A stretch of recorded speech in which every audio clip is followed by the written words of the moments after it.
Hi guys, this is Harsh Bharadwaj, and most of you, if you've seen my previous video on UPSC English Literature Optional and the syllabus, where I'm talking about the syllabus and uh, and various strategies to tackle the paper, that was a long video about half an hour. This is going to be a short and sweet one on three very good reasons why you should pick English literature as your optional. So I'll try to be specific. I'll try to guide you through on why you should pick this as your optional, why it's a very good idea, why, in my view, English literature is one of the safest and can be very high scoring marks. I am not sure if I should pick a figure, but 250 is a pretty reasonable score that you can easily get if you finish the syllabus in full. So let's start with why you should pick. Now, before going into that, I should tell you why one of the most flawed idea about in decision making when students pick English literature. So the flawed premise is that okay, I've done masters or I've done PG graduation in English, so I should automatically just go and pick English literature. That's a wrong premise, guys. So you should not consider yourself an automatic as a candidate for English literature.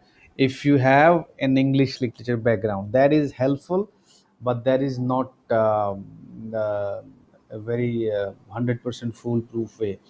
Who are the ideal candidates for English literature? I am making a complete separate video for that. It's also going to be a short 3-minute video.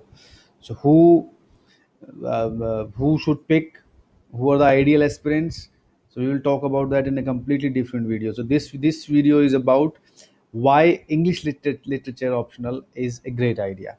Okay, so three great reasons and a bonus tip on what makes English literature optional a top pick. First of all, the syllabus is super specific. If you're planning and if you've been researching on which optional to take and you're not clear, and you've come across English literature syllabus and you've come across other syllabuses, history is one of the most preferred optional, as you know. So I'll compare the syllabus of English literature with history. So for example, in history there are no prescribed texts as such. So they have given a list of topics for you to understand. So for example, if there is a topic on world wars, both the first and the second world war, in the modern history you'll have World War One and World War Two. So World War One and Two in itself will require you to read at least 2 to 3 books. So one single topic will ask you to read 2 to 3 books, and there are tons of such topics prescribed in the syllabus. Now compare that to English literature.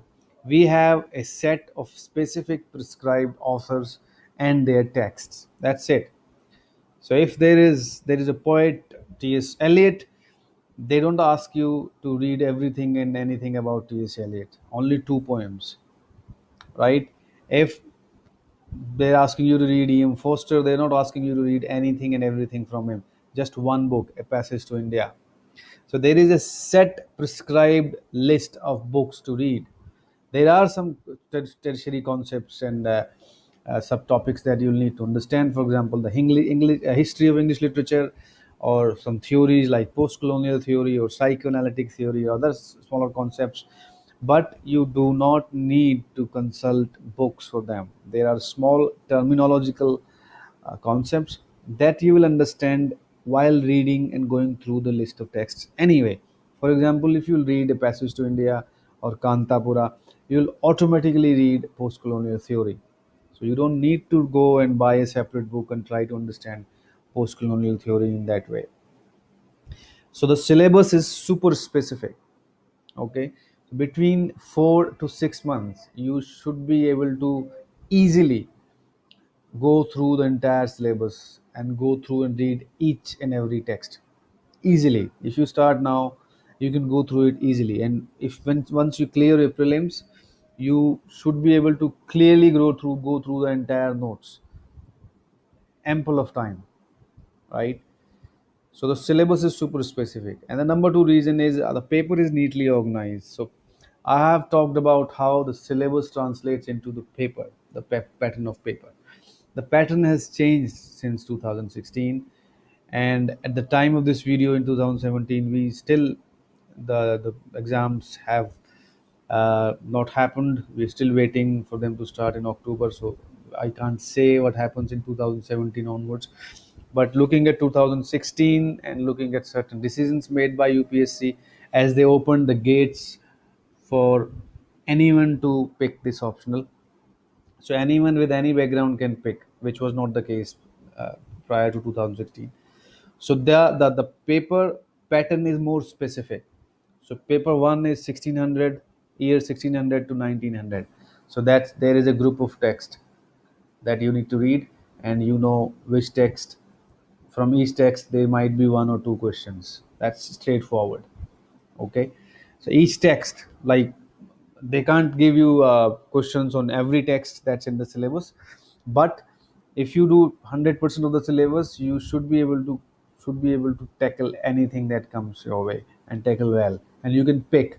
So there might be your weaker areas or stronger areas. So if you do the whole syllabus, the paper pattern is such that you will be able to pick and choose the stronger answers that you have prepared. So paper is very neatly organized. Both papers have two sections. One section is poetry and drama. The other section is prose. So, for example, in paper two, the second part of paper two, part B, has only 7 books. So you read those 7 books and you can do that paper, that part easily. So the paper is pretty neatly organized as compared to other optionals. You can make sense of the paper pretty easily, and that's the starting point to prepare any optional. You must be able to understand the syllabus and understand how the paper is organized.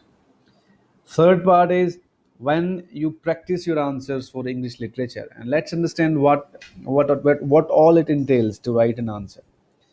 So why English literature is an optional at all? Because you won't be needing the knowledge of these texts when you're an officer in the IAS or IPS or IFS. So why what's the point?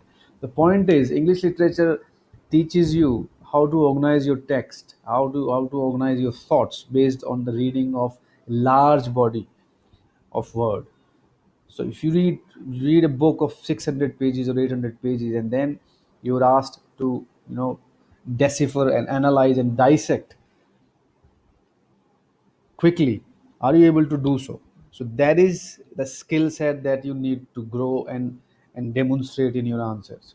So if you're asked to write 150 words on a passage to India's post colonial aspects, then you should be able to just think on your feet and answer that question, organize your thoughts.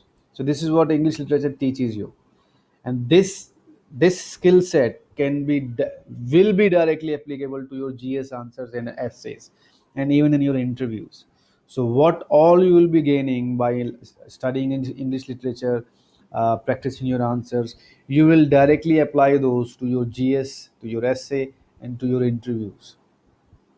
So this 6 to 8 months of studying all those texts from 1600 onwards not only will expose you to a variety of thought and stylistics of writing, but also a different authors from all the genres, all the areas, all the geopolitics.